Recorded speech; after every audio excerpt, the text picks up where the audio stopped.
But instead of reacting, she took a deep breath, steadied herself, and simply gathered her things as the bus came to a halt. As she stood to leave, she caught Linda's gaze and held it for a brief moment, her expression calm but resolute.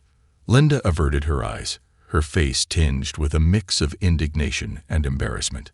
As Samira stepped off the bus, she allowed herself a moment to process what had just happened. She knew encounters like this were part of a larger issue, one that couldn't be changed overnight. But she also knew that her role in this town was bigger than these moments of prejudice. She had patients waiting for her, people who relied on her for care, and she wasn't going to let Linda or anyone else take that away from her. Gathering her resolve, she walked into the clinic, her mind focused on the work ahead. What Samira didn't know was that fate had more in store for her that day. Inside the clinic, the familiar hum of activity provided a welcome distraction from Samira's unsettling experience on the bus. The waiting room was already filling up with patients, most of whom were regulars who greeted her warmly. She slipped into her role seamlessly, her focus shifting entirely to the patients in front of her, offering them her full attention. The incident with Linda on the bus faded into the background as she immersed herself in her work, providing care to those who came from all walks of life. For Samira, this clinic was more than just a workplace. It was a safe haven where everyone, regardless of background or status, received the same compassion and expertise. But as fate would have it, her day was about to take an unexpected turn. In the midst of examining a young girl with a fever, Samira heard the sound of hurried footsteps and frantic voices echoing through the hallway. The tension in the clinic intensified as a nurse rushed in, breathless and visibly shaken. "Dr. Ali, we have an emergency," she said urgently. "A young boy with severe abdominal pain. He'd just arrived with his mother, and it looks serious." Without hesitation, Samira nodded, quickly wrapping up her current consultation and instructing the nurse to move the child into an examination room. She had encountered countless emergency cases in her career, and though each one was unique, she had learned to remain calm and focused under pressure.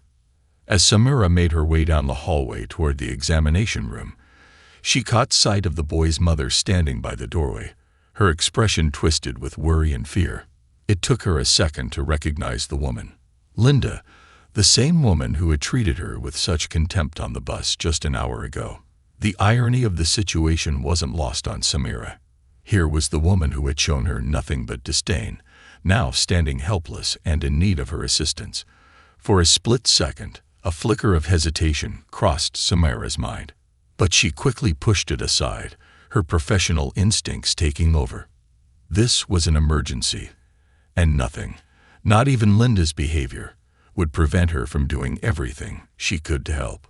Stepping into the examination room, Samira's attention immediately shifted to the young boy, Ethan, who was lying on the examination table, pale and writhing in pain. She greeted him with a gentle smile, speaking in a soothing tone as she began her assessment. "Hey there, Ethan. I'm Dr. Ali, and I'm here to help you feel better." Ethan managed a faint nod, his face contorted in pain. Samira's heart went out to him. She could tell he was in considerable distress. Linda, meanwhile, stood near the door, visibly conflicted. She shifted uncomfortably, her face a mix of worry for her son and resentment toward Samira. She clearly hadn't expected to see her again, especially not in a position where she would need her help. At first, Linda stayed silent, watching warily as Samira examined Ethan. But as the minutes ticked by, her anxiety took over, and she couldn't contain herself any longer. "Is there anyone else who could take a look at him?" she asked, her voice tense and unsteady. Samira paused, taking a moment to process Linda's question. It wasn't lost on her that even in the face of her son's suffering, Linda's prejudice was preventing her from fully trusting the one person who could help him.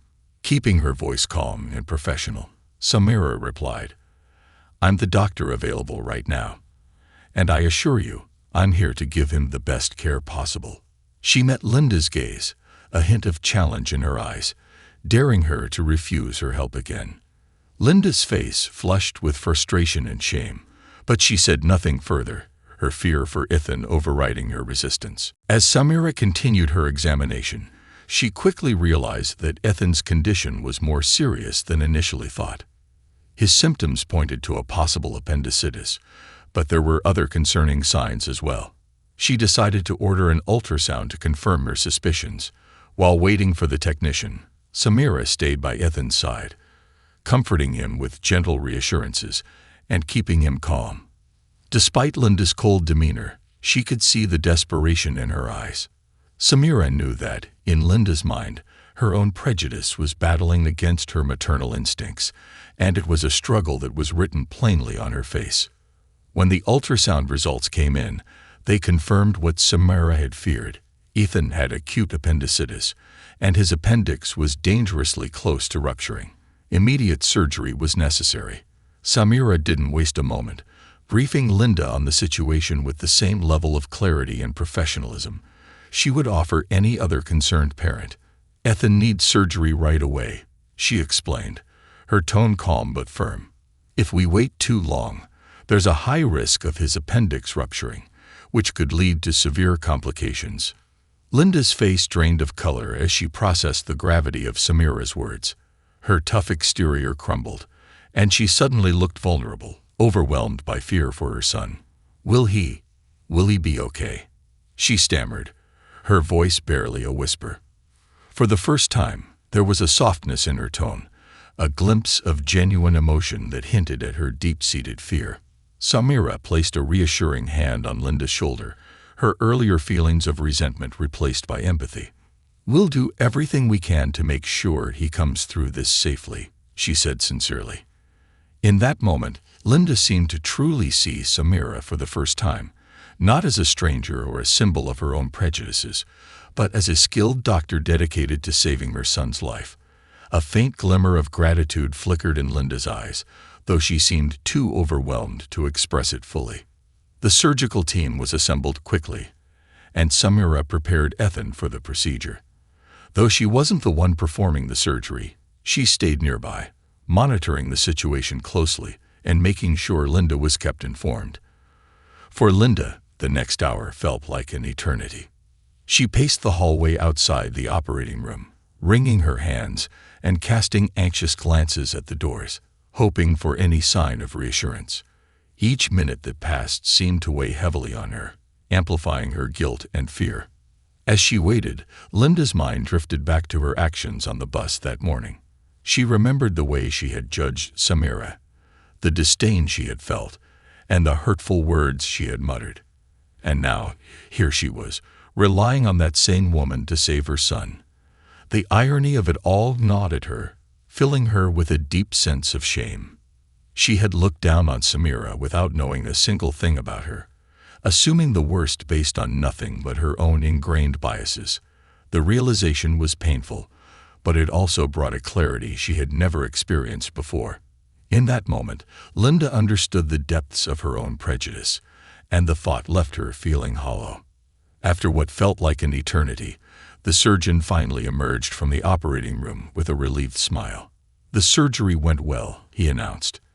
"Ethan's appendix was removed in time, and he's stable now. He'll need to rest and recover, but he should be just fine." Linda let out a shaky breath, tears streaming down her face as relief washed over her. She thanked the surgeon profusely, her words a mixture of gratitude and overwhelming emotion. As the reality of Ethan's safe recovery sank in, Linda turned to Samira, who had been waiting nearby, overseeing the follow-up care. Her eyes, still wet with tears, met Samira's, and for the first time, Linda felt the weight of her own words and actions. She opened her mouth to speak, her voice thick with emotion. "Dr. Ali, I don't know how to thank you," she said, her voice breaking slightly, "and I'm so sorry for how I treated you. I was wrong, so very wrong." Samira looked at her, her expression kind but unreadable. She nodded slowly, acknowledging Linda's apology without offering immediate forgiveness. "Thank you for saying that," she replied quietly. "I'm glad I could help Ethan. That's what matters."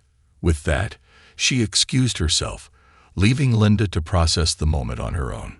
As Linda sat beside Ethan's hospital bed, watching him sleep peacefully, she felt a newfound sense of humility. She had been forced to confront her own biases in the most unexpected way, and the experience had left her forever changed. Some of them had moved to Bridgeley in recent years, bringing with them a diversity that Linda had once found foreign, even unsettling. Now, as she spent time with these new friends, she began to see them in a different light. She listened to their stories, their experiences, and for the first time, she understood the challenges they faced, the subtle ways they were sometimes made to feel like outsiders. It was a humbling experience, and Linda began to feel a small but significant shift within herself, a softening of the rigid beliefs she'd held for so long. But the road to redemption wasn't easy. There were still people in town who were skeptical of Linda's transformation, and she knew that she couldn't change their minds overnight. One day, as she was setting up chairs in the community center, she overheard two women whispering nearby. "Can you believe she's here?" "After everything she did," one of them said, her voice laced with disapproval. The other woman nodded, casting a sideways glance at Linda. "People like that don't change. She's only here because she got caught." The word stung, but Linda took a deep breath, determined not to let the whispers deter her. She understood that her actions on the bus had left a mark, and she had to prove, both to herself and to others, that she was committed to change. As the day of the workshop approached, Linda grew increasingly nervous. She had decided to speak during the event, to share her experience with prejudice, and to openly admit her mistakes. It was a daunting thought, standing in front of people who knew her and acknowledging her flaws. But she knew it was necessary. The night before the workshop, Linda couldn't sleep. She lay awake, going over the words she wanted to say, wondering if they would be enough. She thought about Dr. Ali, who had shown her nothing but compassion, despite the way she treated her. In her mind, she replayed the look in Dr. Ali's eyes that day at the clinic, a mixture of calm and quiet strength that had left a lasting impression. Linda realized that she owed it not just to the town, but to Dr. Ali herself, to make amends in whatever way she could. The next day, the community center was packed. Linda felt a rush of anxiety as she looked around, recognizing familiar faces, people she'd grown up with and had known her entire life. But she pushed her nerves aside, stepping up to the podium when it was her turn to speak. Taking a deep breath, she began her story, recounting the incident on the bus, her initial reaction to Dr. Ali, and the painful realization that had come afterward. Her voice wavered at times, but she pressed on, admitting her prejudices openly and expressing her regret. "I was wrong," she said, her voice filled with emotion. "I let my own biases cloud my judgment, and in doing so, I hurt someone who was only trying to help. Dr. Ali saved my son's life, and I didn't even have the decency to treat her with respect. I can't undo what I did, but I can promise to do better from now on. I am learning, and I am here to change, even if it takes the rest of my life." The room was silent as Linda finished her speech, her words hanging in the air. She looked out at the crowd, uncertain of what reaction to expect. Slowly, a few people began to clap, their applause hesitant at first, but gradually growing stronger. Among the crowd, she spotted Dr. Ali, standing quietly near the back, her expression calm and unreadable. Linda met her gaze, feeling a rush of gratitude and humility. She knew that Dr. Ali didn't owe her anything, not her forgiveness, not even her acknowledgement. But seeing her there gave Linda a sense of hope, a sign that maybe, just maybe, she could find a path toward redemption. After the workshop, Linda approached Dr. Ali, her heart pounding. "Dr. Ali," she began, her voice barely above a whisper, "I just wanted to say, thank you for everything. And I'm so sorry for the way I treated you." Dr. Ali looked at her for a long moment, her expression softening as she nodded. "Thank you, Linda," she replied, her voice kind but firm. "I appreciate your words, and I hope you continue on this journey. It's not easy to confront our own biases, but it's the only way we can truly grow." As Linda left the community center that day, she felt lighter, as though a weight had been lifted from her shoulders. She knew she still had a long way to go, but she was determined to make amends and to be a better person, not just for herself, but for her family, her community, and for people like Dr. Ali, who deserved respect and kindness. And as she walked through the streets of Bridgeley, she noticed a subtle shift in the way people looked at her. Some nodded in acknowledgement, others gave her small smiles of encouragement. It wasn't full acceptance, not yet, but it was a beginning, a sign that change, however slow and difficult, was possible. In the days that followed Ethan's surgery, the story of his emergency and Samira's role in saving his life began to ripple through Bridgeley. Small towns have a way of magnifying stories, and soon, nearly everyone had heard about how Dr. Samira Ali, the town's dedicated physician, had set aside the hurtful encounter on the bus and stepped in to save Ethan Thompson, the son of a woman who had shown her nothing but contempt. While some marveled at Samira's professionalism and kindness, others couldn't help but talk about Linda's actions with a mix of shock and disapproval. Linda's behavior had been so apparent on the bus that several passengers had taken note, and once the story spread, it became a topic of whispered conversations in grocery store aisles, at church gatherings, and on social media. Linda, still grappling with her guilt and shame, sensed the subtle shift in how people around town looked at her. In the days following the incident, she found herself more withdrawn, avoiding her usual social circles out of embarrassment and regret. Her friends, though supportive, couldn't entirely hide their discomfort. She saw it in the way they spoke in clipped sentences, sometimes diverting their eyes as though unwilling to confront the reality of her actions. The story had touched a nerve in Bridgeley, a town where values of neighborliness and decency were worn as badges of pride, and Linda's behavior had cast a shadow that was hard to ignore. Even Linda's husband, Doug, seemed uneasy whenever the subject came up. Though he hadn't been there himself, he'd heard the retelling of the bus incident from several people, each of whom painted an unflattering picture of his wife's behavior. Doug was a well-liked figure in Bridgeley, and the incident had put a strain on his reputation as well. "I just don't understand, Linda," he said one evening, his voice heavy with disappointment as they sat in their living room. "I know things are complicated, but that was Dr. Ali. She's always been kind, always helped us all. How could you?" Linda had no answer, and her silence only seemed to solidify the sense of estrangement growing between them. She felt trapped in her own shame, replaying the events on the bus, and her refusal to let Samira help her son until there was no other choice. The truth was harsh, but unavoidable. She had acted out of ignorance and prejudice, and now the entire town knew. She couldn't go back and change what she'd done, but the weight of her actions seemed to press down on her, demanding some form of penance.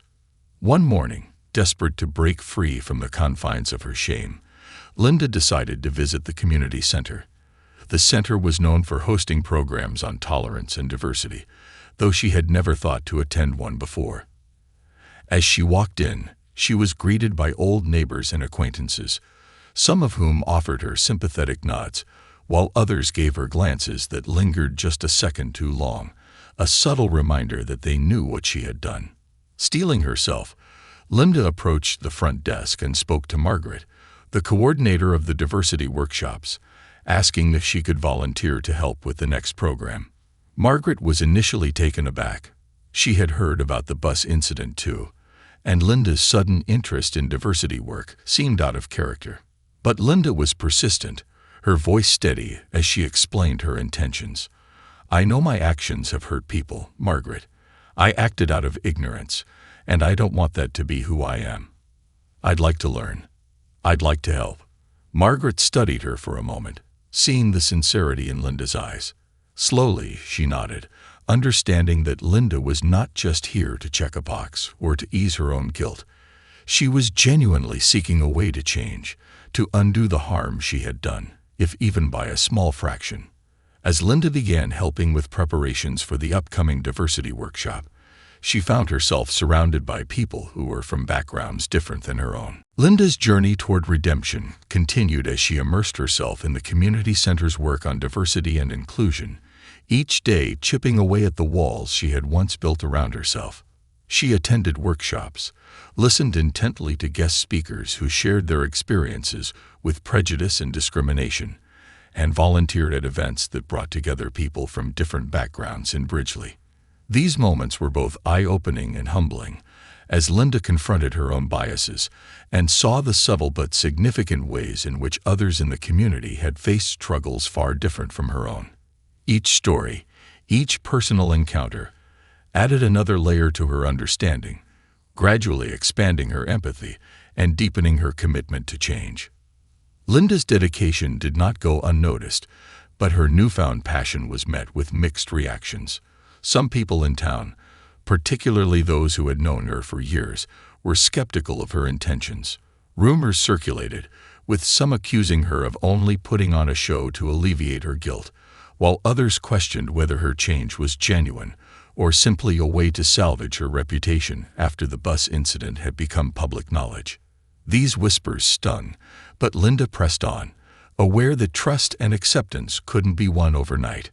She knew that people had every right to question her intentions. After all, her transformation had come only after being forced to confront her biases in the most painful way possible. Despite the challenges, Linda remained committed. She poured herself into the community center, helping Margaret with organizing events that aimed to bridge divides and create understanding among the town's residents. One evening, as they were preparing for an upcoming cultural festival, Margaret turned to Linda with a thoughtful look. "You know, Linda," she said, "I was skeptical at first, like a lot of people. But I've watched you these past few months, and I can see that this isn't just for show. I think you're really trying." Linda felt a wave of relief and gratitude at Margaret's words. "Thank you, Margaret," she replied, her voice filled with emotion. "I can't undo what I've done, but I can try to be better. I'm learning so much here, and I'm grateful for the chance." Margaret nodded, her eyes softening with understanding. "That's all any of us can do," she said gently. "The important thing is that you're here, and you're willing to put in the work." As the weeks turned into months, Linda began to feel a sense of purpose she hadn't experienced before. She threw herself into every event, taking on tasks both big and small, from setting up chairs and tables to coordinating speakers and performers. She found herself reconnecting with old friends and making new ones, people she might never have spoken to if not for this journey. Linda became known for her presence at the community center, and while some people still viewed her with suspicion, others began to approach her, sharing their own stories of growth, struggle, and forgiveness. One evening, after a particularly successful event celebrating Bridgeley's diverse cultures, Linda found herself standing in the center of the empty hall, reflecting on how much had changed. She was proud of the progress the community had made, but she couldn't shake the lingering sense that there was still one piece missing, one person she had yet to fully reconcile with, Dr. Samira Ali. Though they had exchanged a few polite words since the incident, Linda knew that she hadn't truly faced the woman who had been at the heart of her transformation. Determined to make things right, Linda decided to reach out to Samira directly. She spent days working up the courage, rehearsing what she might say, and trying to find the right words to convey her remorse. Finally, she picked up the phone and called the clinic, asking to speak with Dr. Ali. When Samira's calm voice came on the line, Linda's heart pounded, but she forced herself to remain steady. "Dr. Ali, this is Linda Thompson," she began, her voice trembling slightly. I was wondering if you might be open to meeting me for coffee. There are some things I'd like to say to you, things I should have said long ago." There was a pause on the other end of the line, and Linda held her breath, uncertain of how Samira might respond. But after a moment, Samira's voice softened. "I think that would be fine, Linda," she replied. "Let's meet tomorrow at the cafe on Main Street." Linda thanked her, feeling a mix of relief and nervous anticipation. This was the moment she had been preparing for, the moment when she could finally express her gratitude and apologize fully for the hurt she had caused. The next day, Linda arrived at the cafe early, her hand shaking slightly as she sat at a small table by the window. When Samira entered, her presence was calm and composed, a quiet strength that Linda had always admired, even when she hadn't been able to fully understand it. Samira greeted her politely and took a seat across from her, folding her hands on the table and waiting patiently for Linda to speak. Linda took a deep breath, gathering her thoughts. "Dr. Ali, Samira," she began, her voice soft but steady. "I don't know how to truly apologize for the way I treated you. I judged you without knowing you, without even giving you a chance, and it was wrong. I can't imagine how hurtful it must have been, and I'm so sorry. I know it's not enough to just say it, but I need you to know that I regret everything I said and did." Samira listened in silence, her expression thoughtful as Linda continued. "Meeting you that day, seeing what you did for Ethan, it forced me to confront a part of myself that I didn't want to see. I've been working on changing, on becoming a better person. I know it doesn't erase what I did, but I'm trying, and I'm here to thank you. Not only for saving Ethan, but for showing me a kindness that I didn't deserve." For a moment, there was only silence between them, the weight of Linda's words hanging in the air. Samira's gaze softened, and she leaned forward slightly, her voice gentle. "Linda, I appreciate your words, and I accept your apology. I understand that change is hard, and it's clear to me that you're making an effort.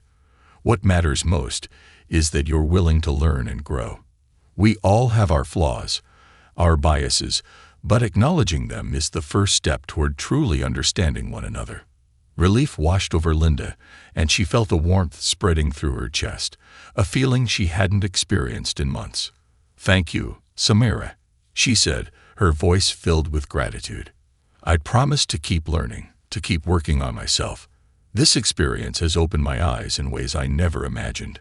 Their conversation continued, each woman sharing parts of their lives and experiences, discovering commonalities they hadn't expected. Linda learned about Samira's journey to becoming a doctor, the challenges she had faced along the way, and the moments of prejudice she had endured, even from people she'd considered friends. Samira, in turn, listened to Linda's story, understanding how ingrained biases from family and environment could shape a person's worldview. There was no instant friendship between them, but a foundation of mutual respect began to take root. After their meeting, Linda felt a renewed sense of purpose. Her journey wasn't over. There would always be more to learn, more to reflect on, and more work to be done. But she felt lighter, as though a long-standing weight had been lifted from her shoulders. Over the following weeks, she continued her volunteer work with a new energy, her interactions with others marked by a genuine curiosity and openness that had once eluded her. The people of Bridgeley began to see the transformation in her, slowly accepting that perhaps this change wasn't just a fleeting attempt to redeem her image, but a sincere commitment to growth. As time went on, Linda became a prominent advocate for the community center's programs, encouraging others in Bridgeley to confront their own biases and prejudices. She organized workshops, brought in speakers from different backgrounds, and helped establish a scholarship program for underrepresented students who aspired to work in fields like medicine and social work. Her work inspired others to get involved, and gradually the town began to see more initiatives that promoted understanding and inclusivity. In a surprising turn, the town's local news station reached out to Linda, asking if she would be willing to share her story as part of a segment on community healing and reconciliation. Though nervous, Linda agreed, hoping that by telling her story openly, she might inspire others to look within themselves and challenge their own assumptions. The segment aired a few weeks later, and Linda received an outpouring of support from both people in Bridgeley and neighboring towns, some of whom shared their own journeys of change and self-reflection. Through it all, Linda and Samira remained connected, their paths crossing occasionally through community events and gatherings.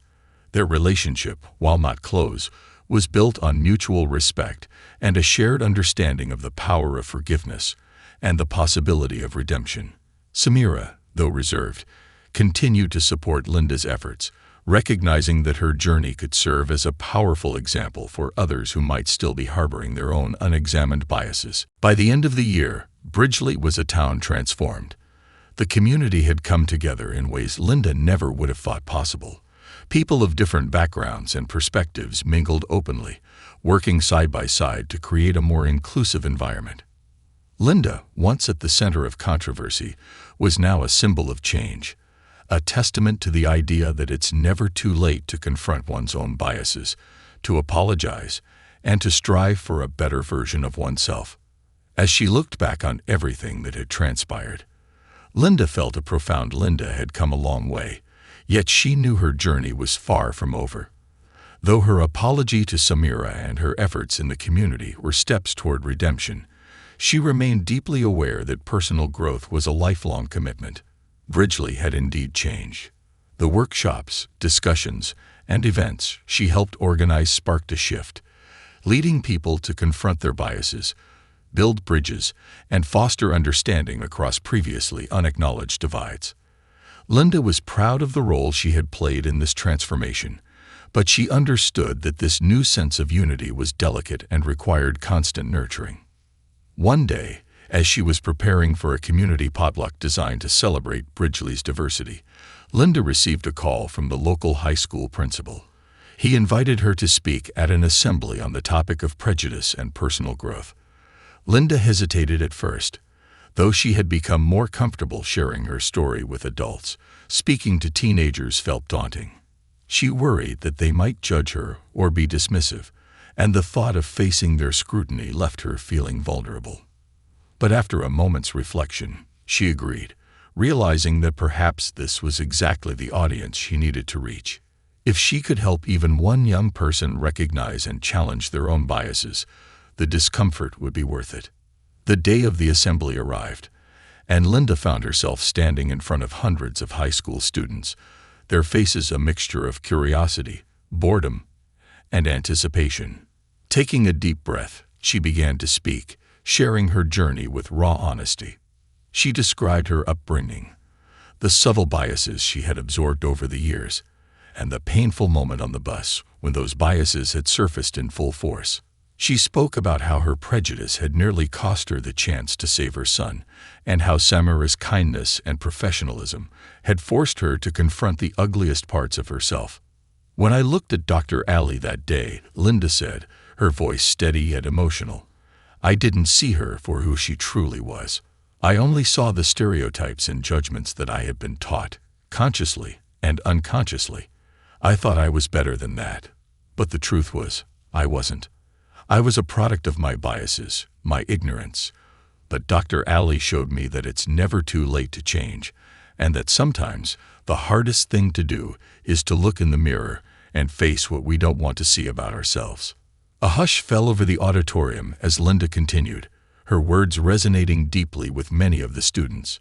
Some shifted uncomfortably in their seats, perhaps recognizing their own biases in her story. Others leaned forward, captivated, absorbing the weight of her words. By the time she finished, the room was silent, and Linda felt a wave of relief and gratitude. She had shared her truth, and for the first time, she felt that perhaps her story could serve as a warning and a lesson, helping others avoid the mistakes she had made. After the assembly, several students approached her, thanking her for her honesty and asking questions about her journey. A few shared their own experiences of feeling judged or marginalized, and Linda listened, offering words of encouragement and understanding. One student, a girl named Mia, lingered after the others had left. "My mom talks about people like Dr. Ali all the time," Mia admitted, her voice soft but filled with pain. "She says we don't belong here, that we're different. But after hearing your story, I think maybe she's wrong." Linda felt a surge of empathy as she listened to Mia's words. She placed a comforting hand on her shoulder, grateful to have reached someone who was navigating the same complicated legacy of prejudice she had once faced. In the weeks following the assembly, Linda continued to receive messages from students and parents alike, many of whom expressed gratitude for her willingness to speak so openly. She felt a renewed sense of purpose, and her dedication to the community deepened as she worked tirelessly to support initiatives that fostered understanding and compassion. Her story, once a source of shame, had become a tool for change, a way to inspire others to look within and challenge their own assumptions. But Linda's journey took another unexpected turn when she was approached by a local council member who had been moved by her story. The council member, impressed by her dedication and growth, encouraged Linda to run for a seat on the Bridgeley Town Council, where she could continue her work on a larger scale, advocating for inclusivity and diversity in town policies. Linda was taken aback. The idea of stepping into a public role was both exciting and intimidating, especially considering the painful way her journey had begun. She hesitated, wondering if she was truly ready to take on such a responsibility. One evening, Linda invited Samira over for coffee to discuss the council member's suggestion. Over steaming mugs of tea, Linda shared her uncertainties, her voice wavering with a mixture of hope and self-doubt. "I don't know if I'm the right person for this, Samira," she confessed. "What if people still see me as the person I was on that bus? What if they don't believe in my commitment to change?" Samira listened thoughtfully, her gaze steady and encouraging. "Linda, the person you were that day on the bus isn't who you are now," she replied gently. "You've worked hard to confront your biases and to make amends. You've shown this community what it looks like to grow and to hold yourself accountable. Running for the council isn't about proving anything to anyone. It's about serving the community, and I believe you're capable of doing that with integrity and empathy." Samira's words bolstered Linda's confidence, and after several days of consideration, she made her decision. She announced her candidacy, framing her platform around inclusivity, support for underrepresented communities, and initiatives that would strengthen Bridgeley's commitment to unity. Some residents were enthusiastic, recognizing the sincerity in her message, while others were skeptical, questioning whether her transformation was truly genuine. Linda accepted this response with humility, understanding that winning people's trust would take time. She canvassed tirelessly, attending town meetings, speaking one-on-one with residents, and participating in community events, all with the goal of listening, learning, and serving. As Election Day approached, Linda's campaign became a topic of conversation throughout the town. Some of her supporters were people she had once wronged or judged, and their faith in her transformation was a testament to the work she had put in. Her story resonated with many, and her humility in acknowledging her past mistakes allowed others to see her as a genuine candidate, one who understood the challenges of change and growth. She wasn't just another politician with empty promises. She was someone who had walked a painful road and emerged with a deeper understanding of compassion and accountability. On the night of the election, Linda sat in her living room surrounded by family and friends, anxiously waiting for the results. When the final tally came in, she was overcome with emotion. She had won a seat on the town council.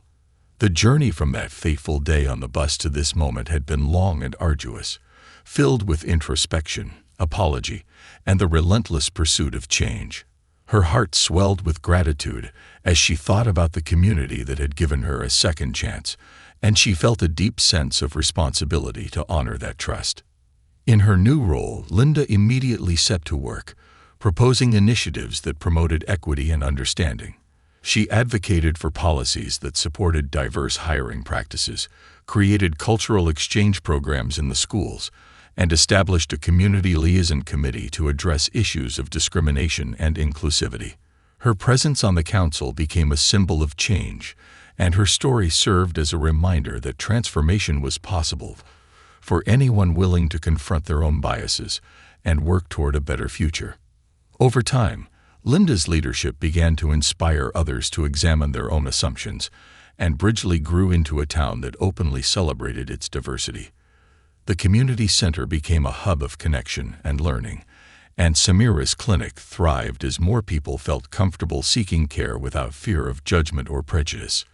Linda's work not only improved the town but also fostered a legacy of empathy and understanding that would benefit generations to come.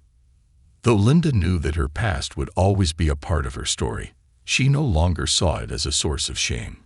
Instead, it was a powerful reminder of the courage it took to change, and the beauty of a community that had the strength to forgive and support her journey. Standing on the steps of the town hall one evening after a council meeting, she looked out at Bridgeley's quiet streets, feeling a profound sense of peace.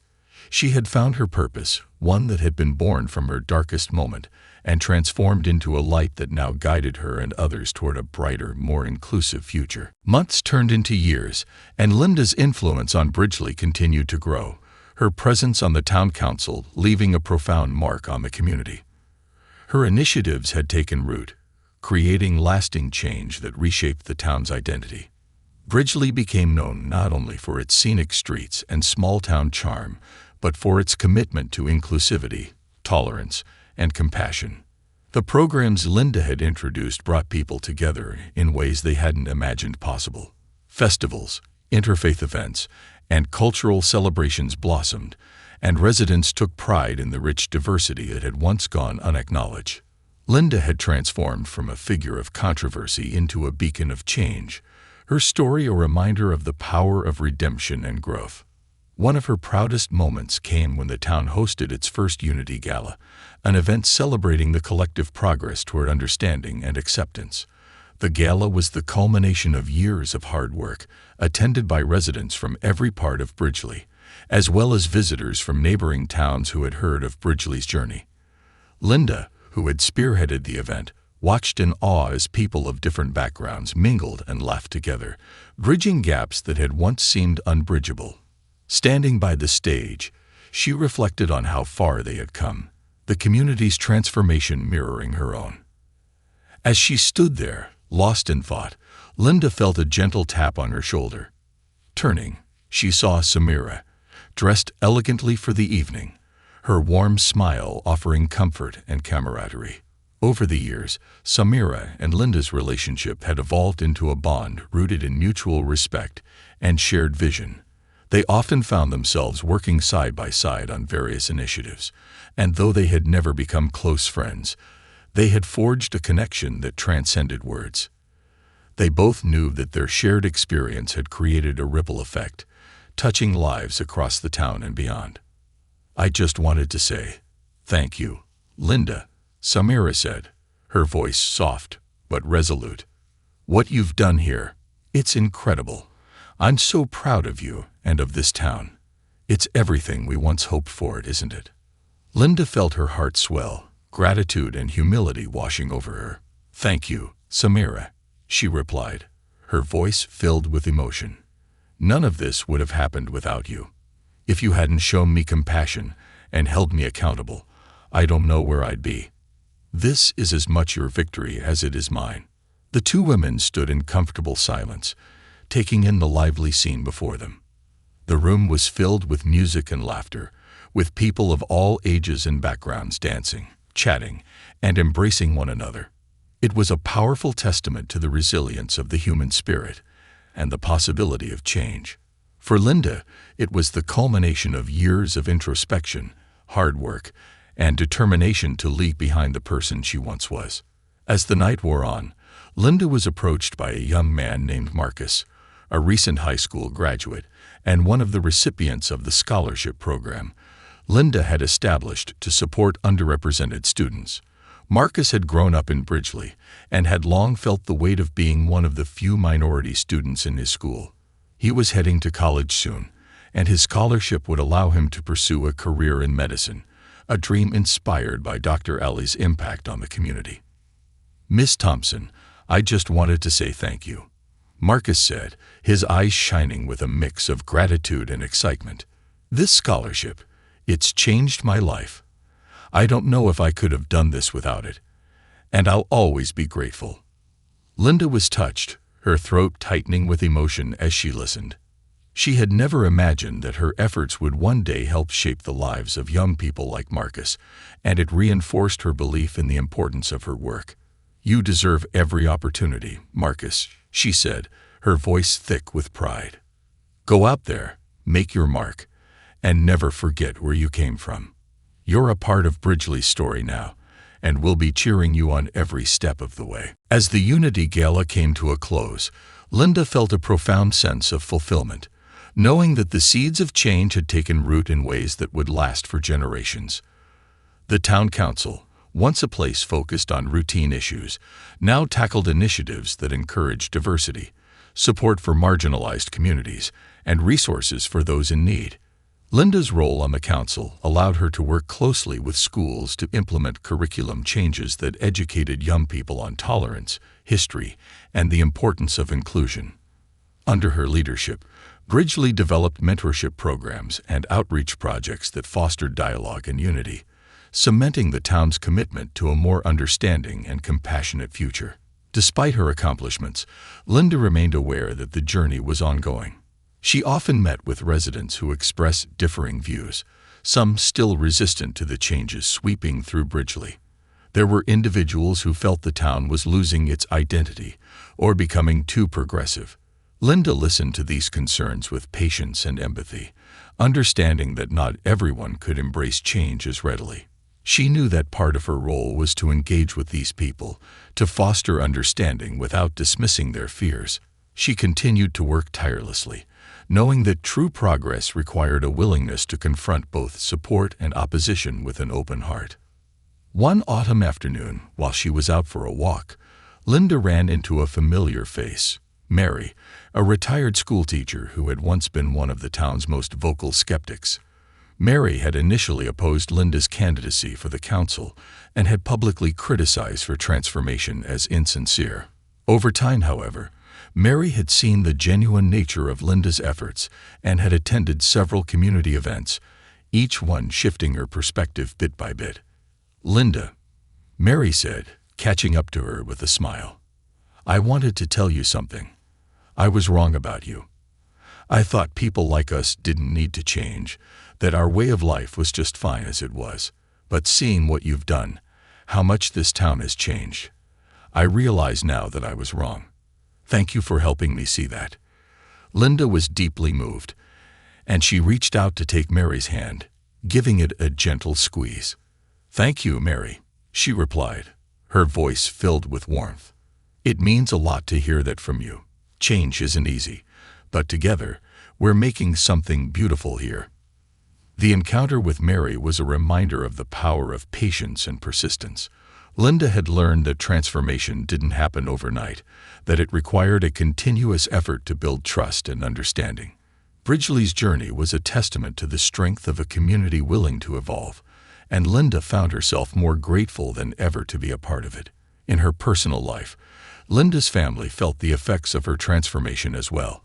Her relationship with her husband, Doug, grew stronger as he supported her work and watched the town change in ways he hadn't thought possible.